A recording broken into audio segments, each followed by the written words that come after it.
Yuk. Selamat pagi anak-anak kami kelas 9. Apa kabar anak-anak?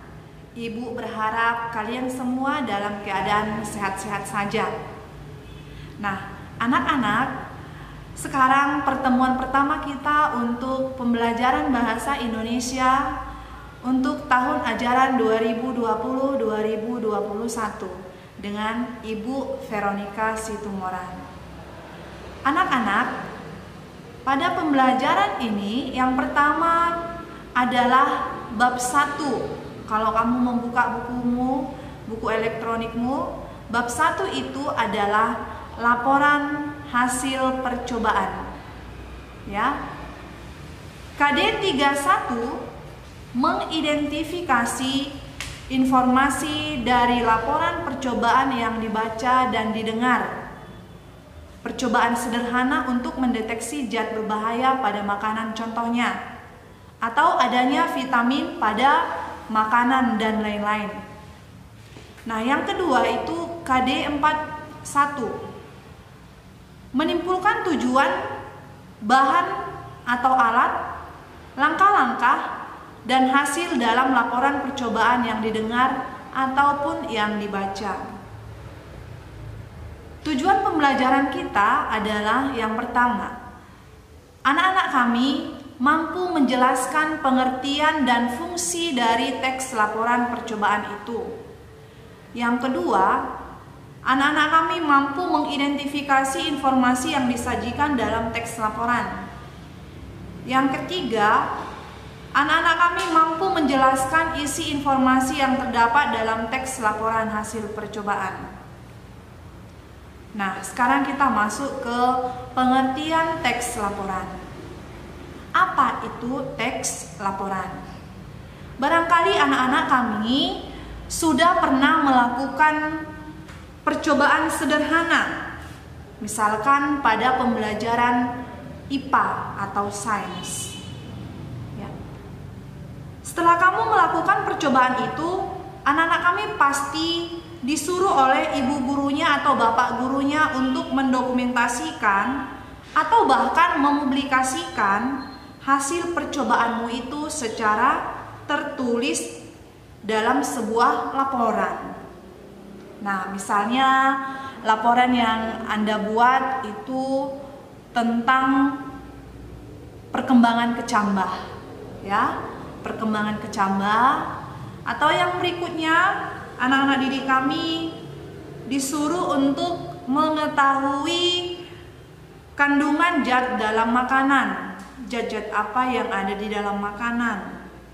Atau barangkali anak-anak didik kami dilakukan untuk mengamati atau barangkali melaporkan kandungan gizi yang terdapat dalam buah. Dengan demikian anak-anak kami, dari situ boleh kita simpulkan apa sih sebenarnya pengertian dari teks laporan percobaan itu. Nah, anak-anak kami, menurut Kamus Besar Bahasa Indonesia, laporan adalah segala sesuatu yang dilaporkan atau sering kita sebut dengan berita. Nah, dengan demikian teks laporan percobaan itu adalah teks yang berisi tentang percobaan mengenai suatu hal yang dilakukan seseorang. Sekali lagi, teks laporan percobaan adalah teks yang berisi tentang percobaan mengenai suatu hal yang dilakukan oleh seseorang. Teks laporan percobaan umumnya digunakan untuk melaporkan hasil percobaan, karya ilmiah, atau laporan praktikum. Nah, sekarang fungsi dari teks laporan hasil percobaan itu apa? Nah, yang pertama, untuk memberitahukan atau menjelaskan laporan pertanggungjawaban dari sebuah tugas atau kegiatan pengamatanmu, atau sering kita sebut dengan observasi. Yang kedua, memberitahukan atau menjelaskan dasar penyusunan kebijaksanaan, keputusan atau pemecahan masalah dalam pengamatan.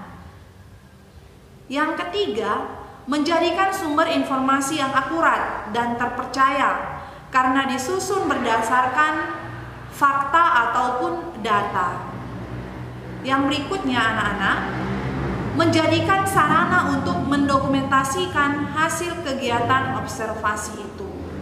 Nah, sebagai contoh dari teks laporan percobaan, misal anak-anak kami, Ibu ajak untuk mengamati atau membaca teks laporan percobaan tentang membuat slime tanpa boraks. Ya, anak-anak kami semua pasti mengenal apa itu slime.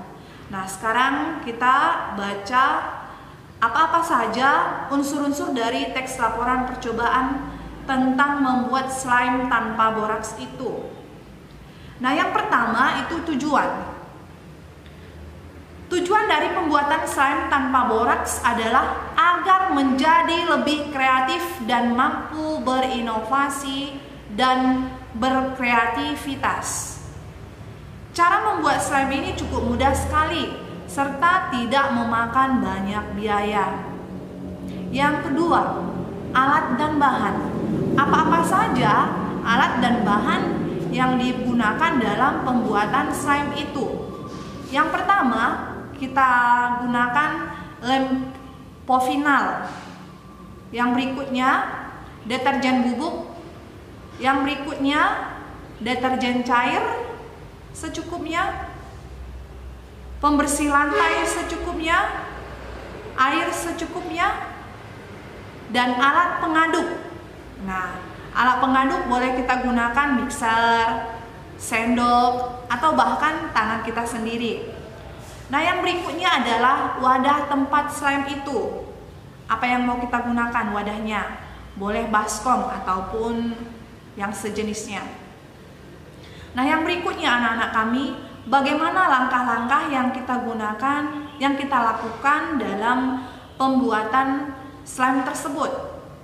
Nah, yang pertama, campurkan terlebih dahulu lem povinal, pembersih lantai, deterjen cair, deterjen bubuk, dan air secukupnya saja ke dalam wadah slime.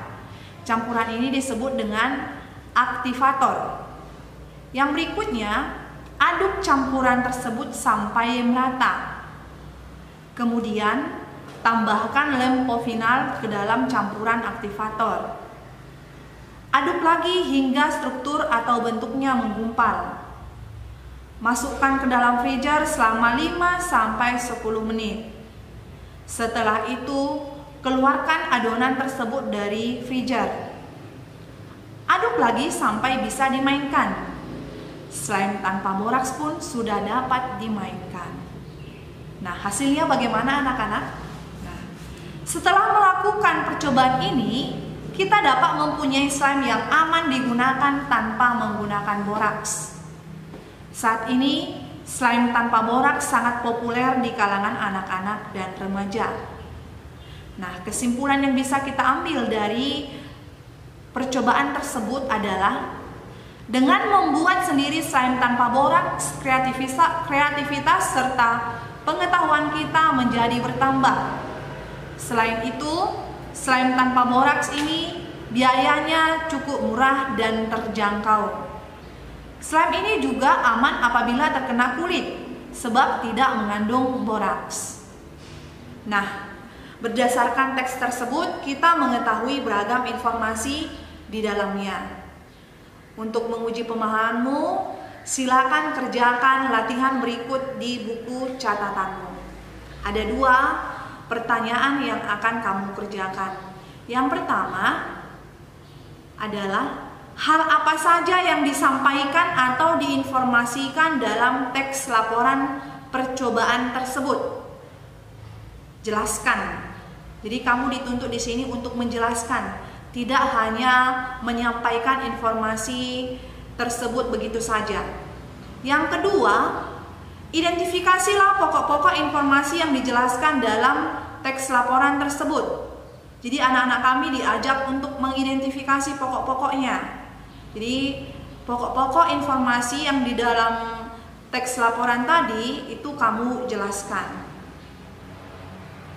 Baik anak-anak, sebagai tugas mandirimu selama 1 minggu, anak-anak kami Ibu ajak untuk membuat sebuah teks laporan percobaan sederhana. Misalnya, anak-anak kami mengamati perkembangan kecambah, ya, mengamati perkembangan kecambah. Atau barangkali kalau kamu punya waktu atau kamu senang dengan tape, anak-anak kami Ibu ajak untuk membuat tape. Atau barangkali yang paling sederhana, membuat bubur kacang hijau. Atau barangkali membuat cairan pencuci piring. Jadi teks laporan percobaan anak-anak kami itu bebas, apa yang kamu senangi. Nah, laporannya nanti anak-anak kamu sampaikan dalam bentuk video. Oke anak-anak? Nah, sampai di sini pertemuan kita hari ini. Sampai ketemu di pertemuan selanjutnya. Selamat pagi.